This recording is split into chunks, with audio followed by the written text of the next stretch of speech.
What is karma? And are we really free in this world?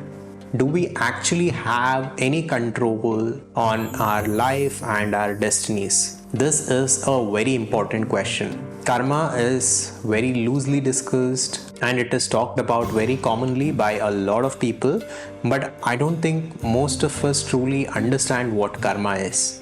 So today we will go deep into this subject and understand what is karma and what is the nature of karma. The word karma comes from the Sanskrit word kri, which stands for action. So every kind of action that you perform is karma. The physical action that you perform with the help of your body is karma. Whatever mental action that you perform in terms of your thoughts, feelings, emotions, etc., also constitute karma. At the same time, whatever action that you perform at the energy level, at the subtle level, also constitute karma. Now, when we say karma, what exactly are we talking about? To understand this, we need to understand the nature of the human mind. Whatever we understand about the human mind and whatever the modern science understands about the human mind is very little. Our mind is very deep. It has various layers to it. We are only familiar with the surface level of mind, which is the conscious mind, which we use to think different thoughts and make different decisions and do different things in our life. But then there is the subconscious mind, which has deep seated belief systems, deep seated thoughts and conditioning, which is controlling our lives. And below that there is something called as the unconscious mind, which is very difficult to understand and which is very difficult to describe. And it is said that this unconscious mind is connected to the universal mind, which has access to the memories of the entire cosmos. Coming to karma, what we need to understand is that whatever we do and whatever action we perform, it leaves a certain residue in our minds and it creates a certain impression.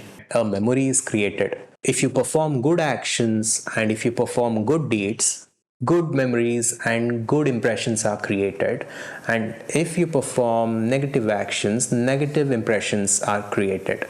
Karma works on the basic principle of cause and effect. So throughout your life you perform various actions, and each of these actions creates an impression in the deepest level of your mind.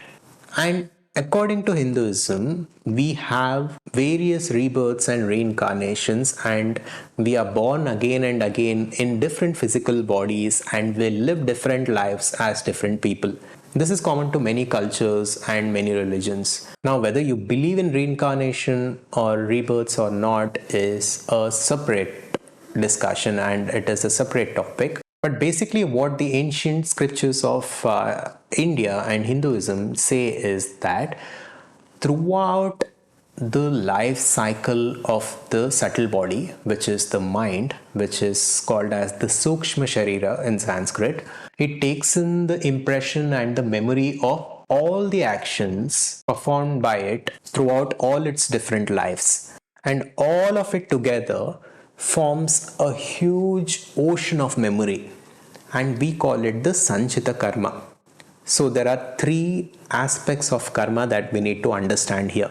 One is the Sanchita karma, second is the Prarabdha karma, third is Agami karma. Sanchita karma is an ocean of memory that the subtle body or the mind has, which within itself contains the impressions and the memory of all its action throughout different lifetimes.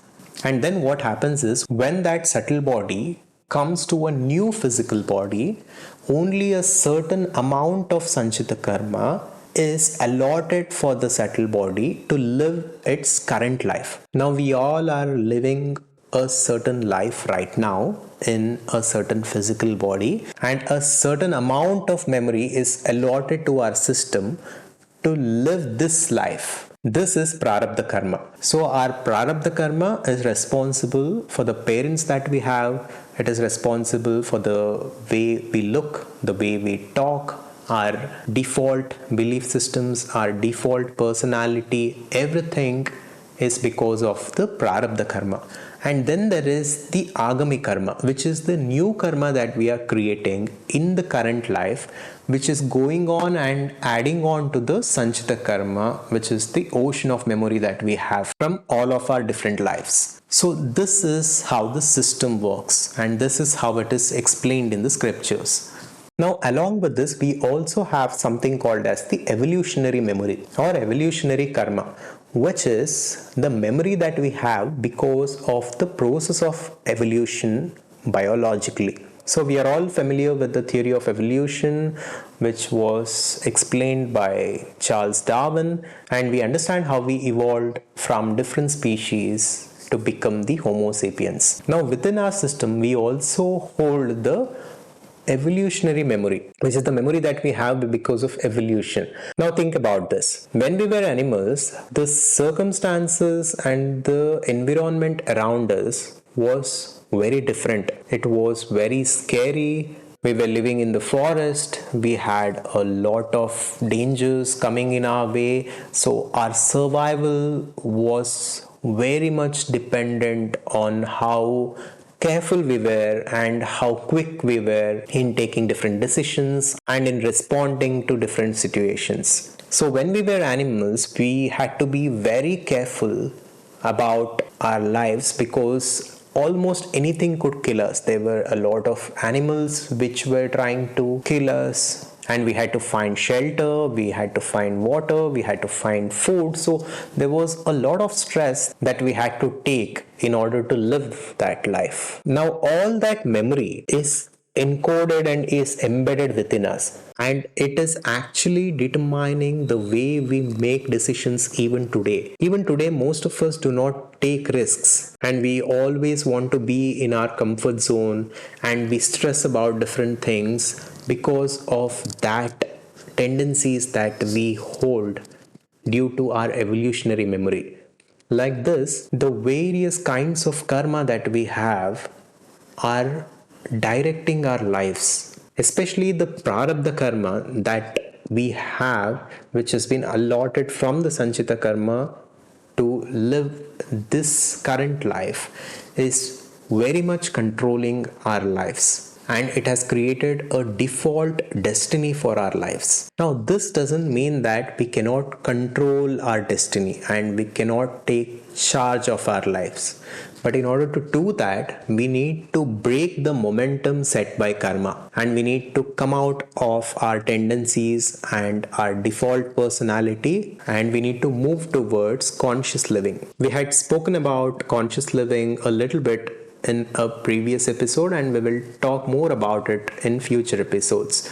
But if we live our lives consciously, and if we are conscious of our thought patterns and our feelings and our belief systems and change them the way we want them to be, then we can take charge of our lives and we can take control of our destiny. And when we talk about karma, we need to also talk about karma yoga. Karma yoga is a very big topic on its own, but to explain it in a simple way, karma yoga is performing action while being detached from the results of that action. This is what Lord Krishna spoke about in Bhagavad Gita. Whenever someone performs certain action without any expectation or by being detached by the results of that action, that will not create an impression in the subtle body or the mind. So karma yoga is about detachment. Now this is actually very scientific. Imagine if we can live that way. Imagine if we can perform a certain action while being detached from the outcomes of that action. Imagine the freedom that we would have if we can actually live that way. And I know it is very difficult to do it because the way society is and the way we have been conditioned and the way we have been brought up, we always think about the fruits of our action. We always do things with a certain goal in mind. But we can at least try to apply this teaching as much as possible. We can have goals for our lives, but at least in the day-to-day activities, when we are performing small daily actions, if we can be a little bit detached from the outcomes and simply perform those actions in the best way possible, I think we can truly transform our lives. I hope you found this valuable, and if you are liking this podcast, make sure to give a review for it and make sure to subscribe to our podcast. And if you want to go more deep into learning these concepts and to take charge of your life and to consciously create your life the way you desire, you can join our community and learning platform, the Adhvaitha Conscious Society, by visiting adhvaitha.com. Thank you, and I'll see you on the next one.